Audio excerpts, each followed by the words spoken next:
Most people believe that a lack of discipline is a character flaw.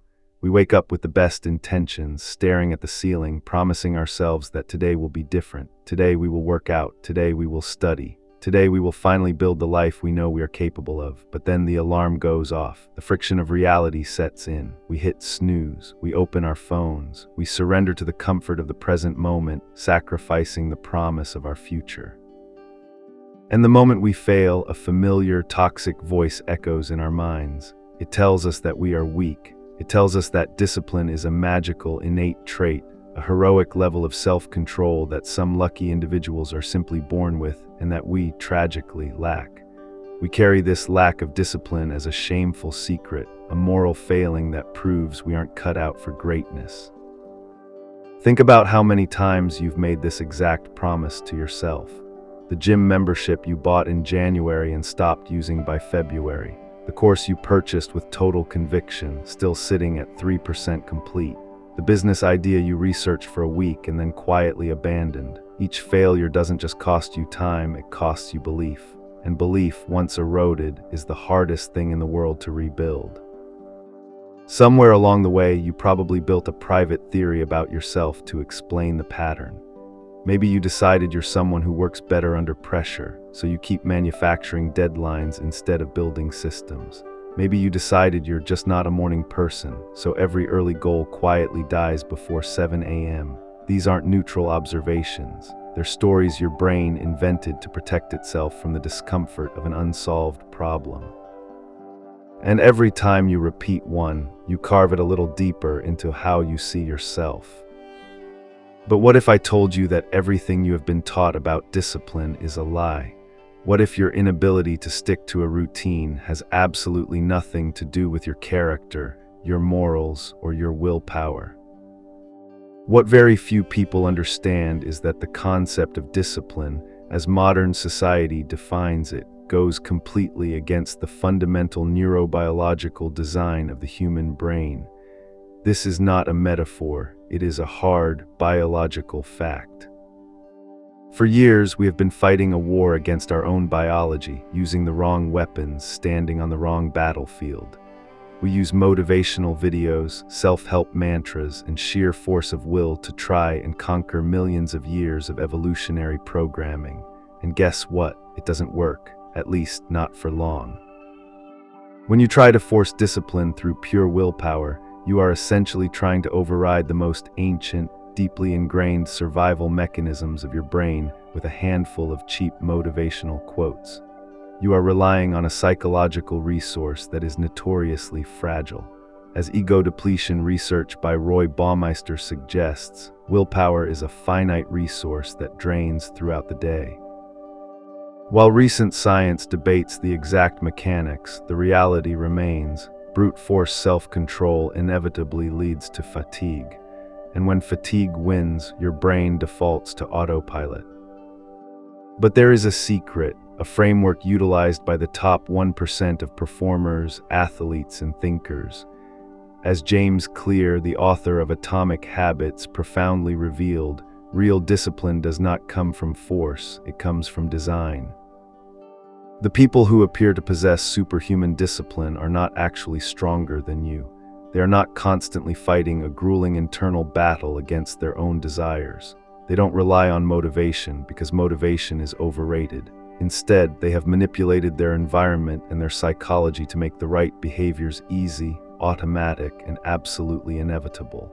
They do not fight against the brain, they hack it. In this documentary, we are going to completely dismantle the illusion of discipline. We will explore the deep neuroscience of why your brain actively hates hard work and how the modern world is weaponized against your focus. More importantly, you will learn how to stop relying on fragile self-control and start acting as the architect of your own mind. If you have ever felt weak for procrastinating or hated yourself for failing to stick to your plans, this is your liberation. You weren't weak. You were just playing the wrong game. To understand why you fail at discipline, you must first understand the machine you are operating. For millions of years, the human brain was forged in an environment defined by extreme scarcity and constant danger. In this hostile world, the only objective that mattered was surviving until tomorrow. Because resources were incredibly scarce, the brain evolved to do one thing above all else: conserve energy. It adapted to prioritize immediate rewards. Eating a high-calorie meal right now was infinitely more valuable than storing food for a hypothetical future. Sleeping and resting meant saving vital energy for a life-or-death pursuit. Avoiding unnecessary effort wasn't laziness, it was the ultimate evolutionary advantage. The brain was meticulously calibrated, generation after generation, to seek the quickest, most pleasurable, and least costly path. And here is the brutal reality: that exact same software is running inside your skull right this second. When you set an alarm for 5:00 a.m. to go to the gym, your rational mind knows it's good for your long-term health. But your primitive brain, it interprets this unnecessary physical exertion in the cold morning air as a literal threat to your energy conservation and survival. When you sit down to read a complex technical book or study for an exam, your brain violently protests. It immediately suggests checking TikTok or Instagram instead, because in the digital world, dopamine is instant, predictable, and requires zero caloric expenditure. Going to the gym, building a business, or writing an article requires significant effort without any immediate, tangible reward. Your brain biologically hates that. Your brain is not designed to be rational, it is designed to be efficient. It does not naturally choose what is best for you in the long term. It subconsciously chooses the action that requires the absolute minimum amount of energy right now.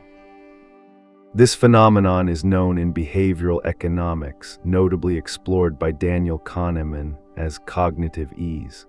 The brain possesses a profound gravitational pull toward the path of least resistance. This choice happens automatically, in the shadows of your subconscious, often before you even realize you've made a decision. There's a second, equally brutal force working against you, one that economists call temporal discounting. Your brain does not value future rewards the same way it values present ones. A reward promised tomorrow is worth less to your nervous system than a smaller reward available right now, and the further away that reward sits, the more your brain discounts it, almost to zero. This is why the version of you sitting on the couch tonight will happily sabotage the version of you that wanted to wake up strong tomorrow. They are, neurologically speaking, treated as two different people. The future self who benefits from the workout, the finished project, the healthy body, that self feels abstract, hypothetical, almost like a stranger. The present self, the one who is tired and uncomfortable right now, feels real. And your brain will always protect the self that feels real over the self that feels theoretical. But this glitch in human biology isn't just a personal hurdle, it is being actively weaponized against you. We live in a world where the top 1% of tech giants and marketing corporations understand human psychology better than you understand yourself. They know exactly how your brain prioritizes cheap, immediate rewards. They know that if they can offer you a seamless path to cognitive ease, you will take it every single time. You think it's a coincidence that you get stuck endlessly scrolling through short-form videos. You think you are consciously choosing to consume cheap entertainment, celebrity gossip, and meaningless drama. You are not in control. Apps and social media platforms are deliberately engineered by teams of psychologists and developers who have spent billions of dollars mapping the precise triggers that keep human beings addicted. They have designed the digital environment to hijack your brain's evolutionary desire for low-effort dopamine.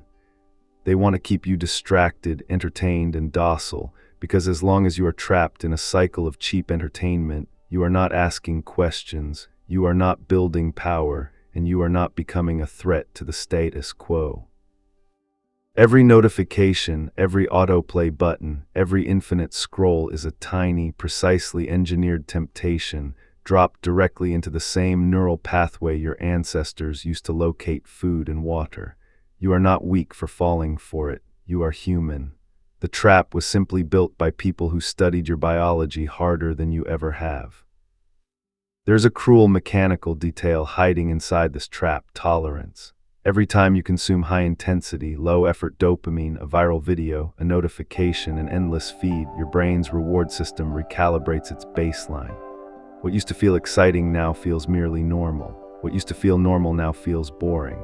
This is why a quiet walk, a slow book, or an hour of focused, difficult work starts to feel almost unbearable if your baseline has been raised by constant stimulation. It isn't that deep work became harder. It's that your dopamine floor rose so high that anything below the intensity of a smartphone now registers to your brain as a punishment. Rebuilding your tolerance for boredom is not a minor side effect of discipline, it is one of the central battles of it. This is the ultimate design conflict. You possess a brain shaped to act like a lazy, energy-conserving hunter-gatherer, but you live in a modern world that demands the relentless focus and behavioral consistency of a supercomputer. As long as these two forces are not reconciled, you will remain frustrated, exhausted, and unsuccessful. If you want to break free, the first step is completely abandoning the idea that you just need to try harder. You don't need more willpower. You need to understand the true architect of your behavior. For decades, society has worshipped at the altar of self-control. We view it as a moral muscle, an inner fortitude that the great ones possess and the weak ones lack. But the truth is far more uncomfortable. Self-control is incredibly fragile, and it shatters instantly in the face of a poorly designed environment. Let's look deeply at the psychology of failure. The philosopher Friedrich Nietzsche warned us that human beings are masters of self-deception. We don't just lie to others to protect our egos. First and foremost, we lie to ourselves. When we fail to act with discipline, we construct elaborate psychological masks to justify our failure. We tell ourselves, "I'm just a procrastinator," or "I don't have the motivation right now," or "I'm simply too lazy." We repeat these lies so often that they become our identity. Nietzsche understood that this self-deception isn't necessarily evil. It's a defense mechanism, a way to keep functioning in a reality where we feel inadequate. But James Clear's research shatters this illusion entirely. Procrastination is not a personality flaw. It is not laziness. Procrastination is a symptom, a flashing warning sign that your environment, your systems, and your habits are poorly designed. When you procrastinate, it is not because you genuinely don't want to achieve your goals. It is because the act of starting the required task demands far too much cognitive energy in your current environment, while avoiding it offers immediate relief. Think about your daily reality. You decide you want to start working out. You feel highly motivated. But when the alarm rings, your workout clothes are buried in a drawer, your shoes are in the car, and it's freezing outside. Meanwhile, your warm, comfortable bed is holding you tight, and your phone is resting within arm's reach on the nightstand, with Instagram already loaded. In this scenario, you believe you are making a choice between good, working out, and bad, staying in bed. But from a neurological standpoint, that is not the choice your brain is processing. The real choice your brain sees is between what is hidden, complex, and laborious versus what is immediately available, visible, and effortless. And as we established, the autopilot brain always chooses the path of least resistance. This is not a character defect unique to you. It is the same predictable, measurable pattern in every human nervous system on Earth, which means it is not something to be ashamed of. It is something to be engineered around, the same way an architect designs around gravity instead of resenting it. There's a physiological layer to this failure that most people never consider: decision fatigue.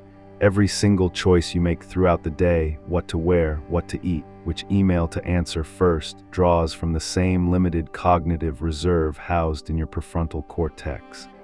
By the time evening arrives, that reserve is measurably depleted. This is why the version of you at 9 p.m. will agree to order takeout, skip the workout, and abandon the plan that the version of you at 9 a.m. was so certain about. It isn't that you got weaker as the day went on. It's that you spent your finite supply of executive function on 100 small, forgettable decisions, leaving nothing in reserve for the one decision that actually mattered.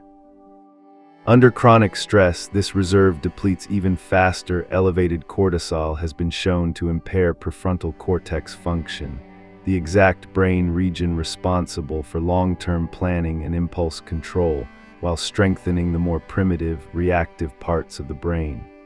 A stressed brain is, quite literally, a less disciplined brain.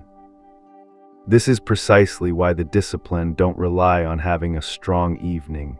They design their systems so the important decisions are made once in advance, while the reserve is still full.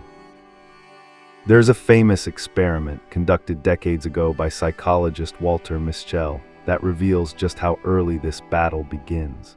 A child is placed in a room with a single marshmallow. They are told that if they can resist eating it for 15 minutes, they will receive a second marshmallow as a reward. Some children devour it instantly. Others use every trick imaginable, covering their eyes, singing to themselves, physically turning their chair away from the temptation to make it to the end. For decades, this study was cited as proof that some people are simply born with more willpower than others. But later research told a different story. The children who succeeded weren't stronger, they were using strategy. They changed their environment, their focus, their proximity to the temptation. They didn't out-willpower the marshmallow, they out-designed it. This brings us to one of the most transformative concepts in modern behavioral psychology: choice architecture. Choice architecture is the profound realization that human behavior is violently shaped by what is closest, most accessible, and most visible. It is not a matter of moral strength, it is a matter of behavioral engineering. Consider a famous study cited by Clear. Researchers simply changed the physical layout of a hospital cafeteria. They took bottled water, which was previously hidden in the back, and placed it prominently at the front of all the food stations. Without a single motivational poster, without banning unhealthy options, and without lecturing anyone on health, the consumption of water skyrocketed and soda sales plummeted. Why? Because the environment changed. The healthy decision became the simplest, most obvious option, and the brain, seeking cognitive ease, naturally followed. If you constantly need to rely on willpower to study, to work, to train, it means your environment is actively fighting against you. And over a long enough timeline, environment will always defeat willpower. Disciplined people are not stronger, they are simply smarter. They operate like engineers of their own minds, manipulating their physical and digital space so that the correct behavior becomes virtually inevitable. So, how do we move from theory to execution?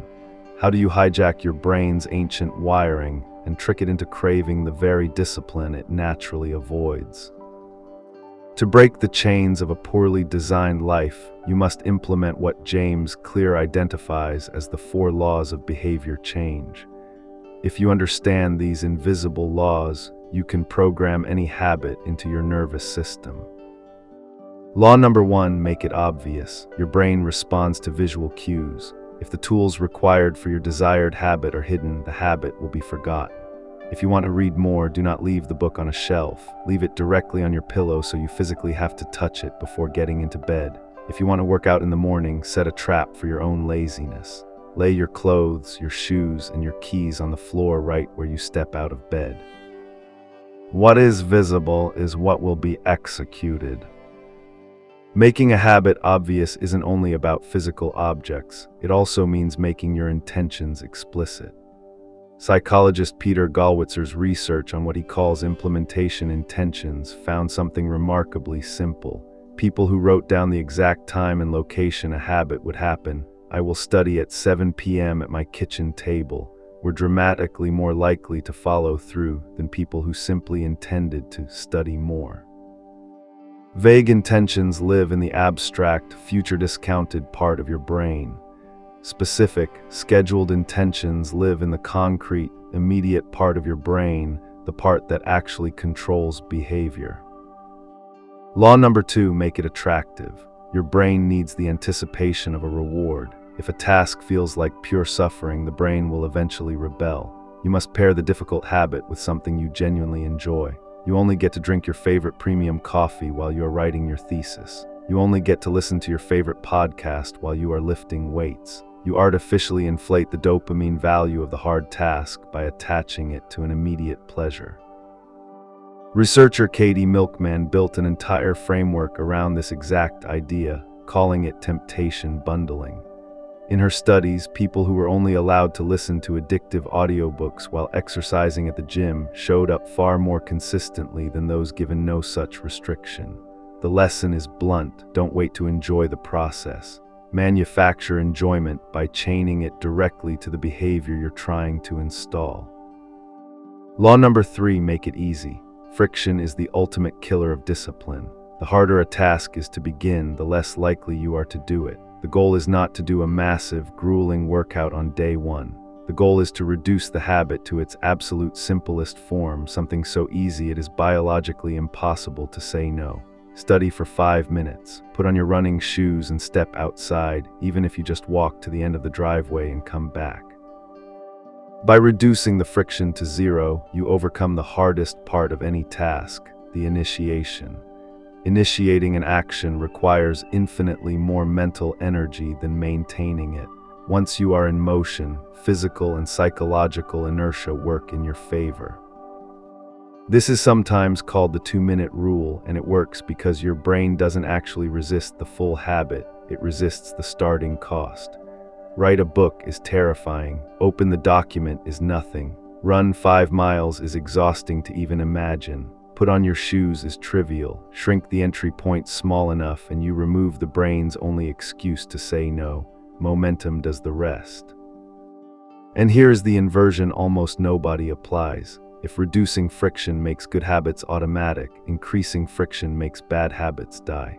You do not need more willpower to stop wasting 3 hours a day on your phone. You need to log out of every app after each use, delete the shortcut from your home screen, and leave your phone charging in another room while you sleep.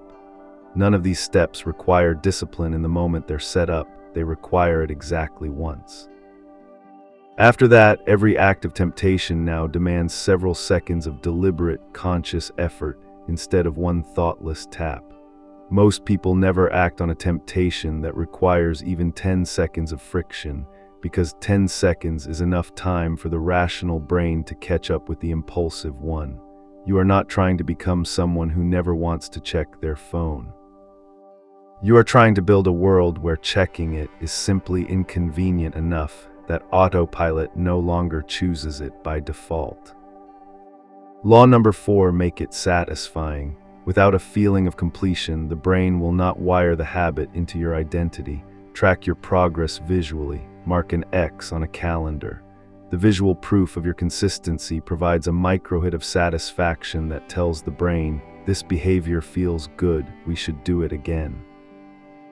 But if you want to become truly ruthless with your self-control, you must go beyond just setting up your environment. You must actively hijack the automatic routines your brain is already running. Human behavior operates on a neurological loop: cue, routine, reward. This habit loop structure, heavily popularized by Charles Duhigg and built upon by researchers like B.J. Fogg and James Clear, is the fundamental architecture of human behavior. You already possess hundreds of deeply wired habit loops. You brush your teeth automatically. You check your phone the second you sit on the couch. You start the coffee maker as soon as you enter the kitchen. These actions require zero willpower because the neural pathways are already paved. The most powerful productivity hack in existence is a concept called habit stacking. Instead of trying to force a brand new habit into your day from scratch, which requires massive cognitive energy, you simply piggyback the new behavior onto an existing, deeply ingrained habit. You use an old habit as the trigger for a new one. For example, after I brush my teeth, automatic habit, I will immediately meditate for 2 minutes. After I pour my morning coffee, automatic habit, I will write 1 page in my journal. After I lock the front door to leave for work, automatic habit, I will repeat a psychological affirmation of focus. By stacking the new behavior directly on top of the old one, you create a neural coupling. You bypass the brain's resistance. You eliminate the hesitation, the doubt, and the internal negotiation because the action occurs automatically, right before laziness even has a chance to set in. Not every habit carries equal weight.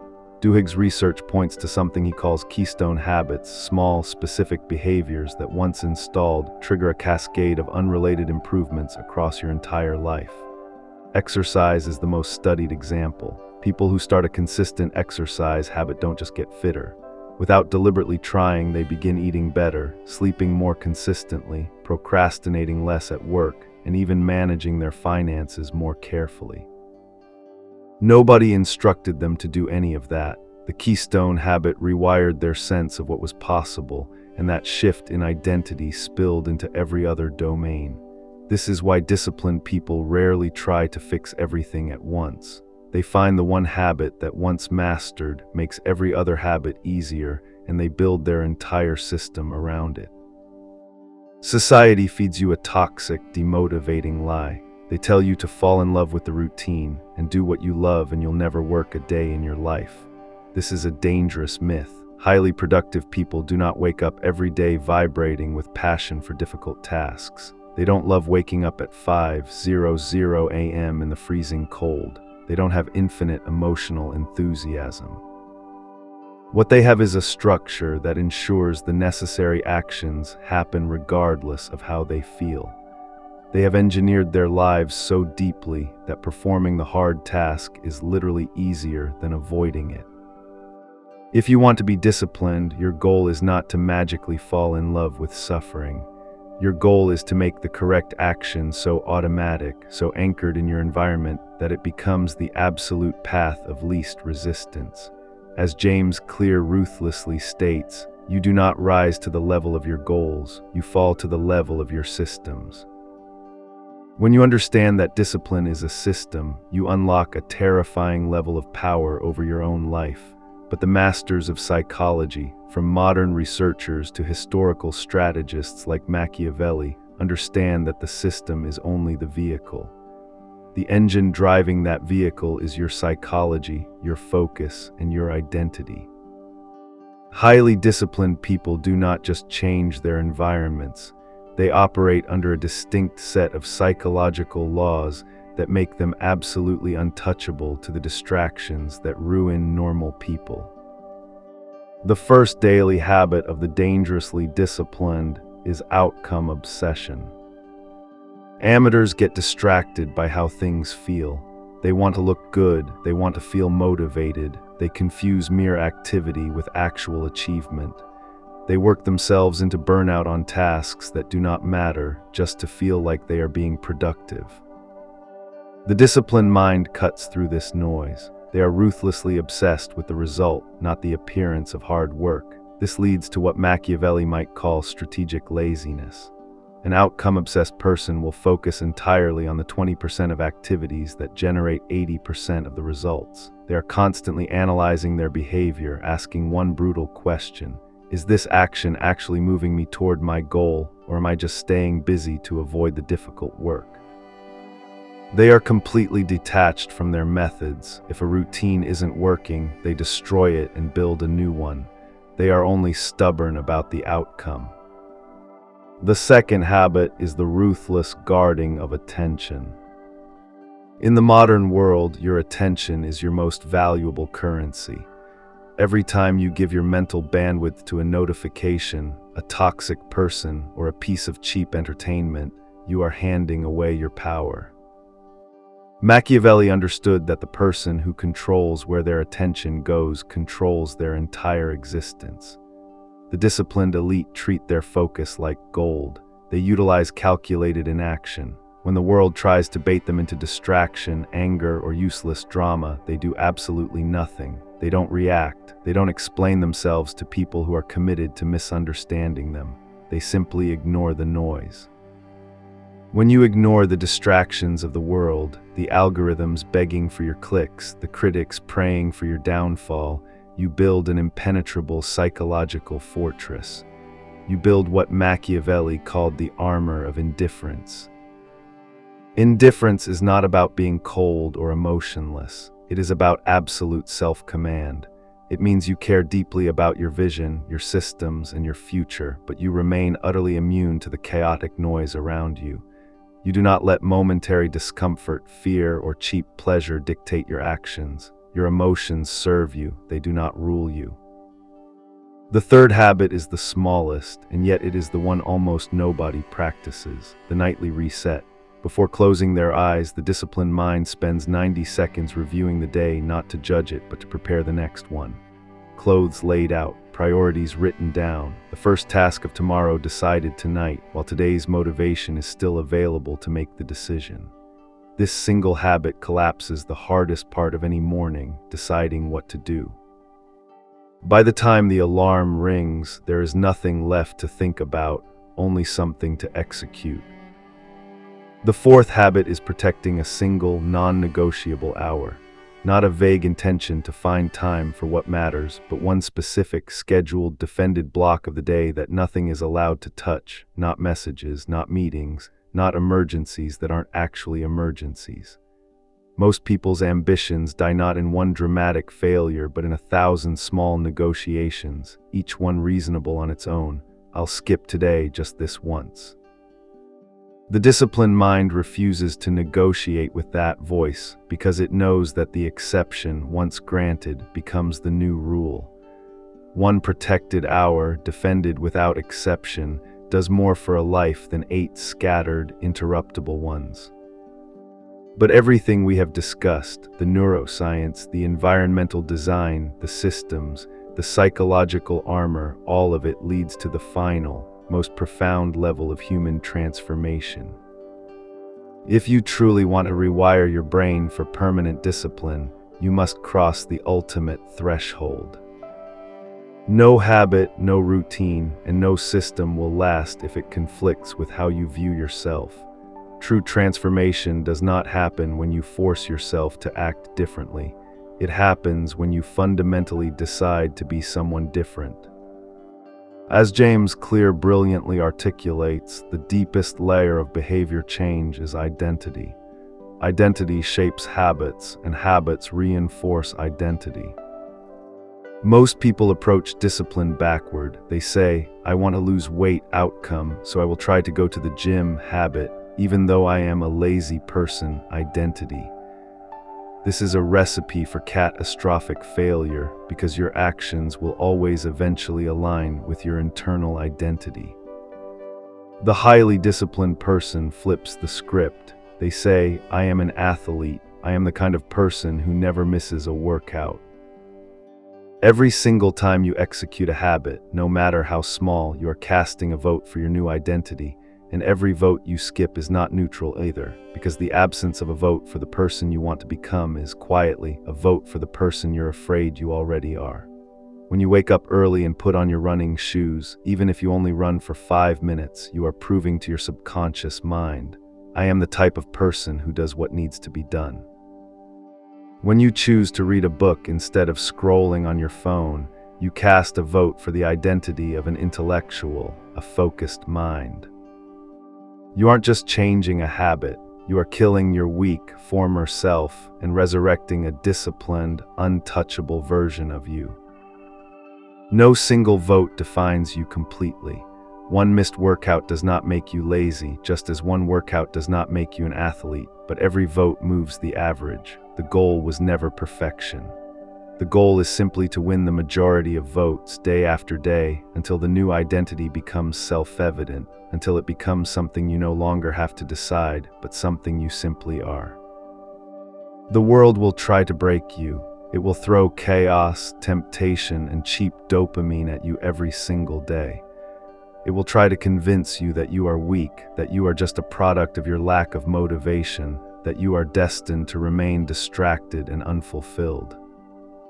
But you now possess the blueprint to rewrite your own neurobiology.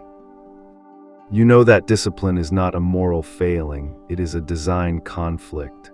You know that the environment always defeats willpower. You know how to stack your habits, reduce your friction, and make greatness your default setting. The time for making excuses is over. The time for waiting for motivation to strike you like lightning is dead and buried. The people who change the world do not wait to feel like doing the work. They design a life where doing the work is inevitable. You must become ruthless with your environment. You must become ruthless with your attention. You must stop bleeding your energy into the void of endless scrolling and cheap gratification. Machiavelli stated that it is better to be feared than loved. In the modern war for your mind, you must become a force that your own laziness fears. You must build your systems so sharply and guard your identity so fiercely that no excuse, no distraction, and no momentary weakness can ever manipulate you again. You must stop acting like a victim of your biology and start acting like the architect of your destiny, the engineer of your own days, the author of your own default settings. This is not a one-time decision. It is not a switch you flip today and never think about again. Every single morning, your ancient brain will wake up exactly as lazy, exactly as scarcity-minded, and exactly as allergic to unnecessary effort as it was yesterday. It has not read this documentary. It does not know about the 4 laws. It will still try to negotiate, still try to offer you the smooth, downward slide of cognitive ease. That is not a failure of the system. That is the system working exactly as designed on both sides. Your job is not to win the internal war permanently in one afternoon. Your job is to win the environment so that the war rarely has to be fought consciously at all. When you stop fighting your brain and start designing your life, when you stack your habits, protect your focus, and cast daily votes for your ultimate identity, you stop being the version of you that bends to the world.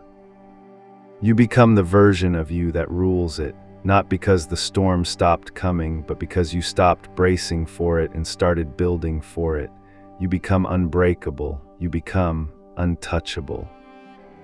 If this documentary changed the way you view your own mind, do not let this momentum die. Drop the affirmation, "I am untouchable," in the comments below. This simple act of writing is your first vote for your new identity. Hit the subscribe button, share this video with someone who needs to wake up, and remember, you are no longer the version that bends. You are the version that rules. Stay strategic, stay disciplined, stay powerful.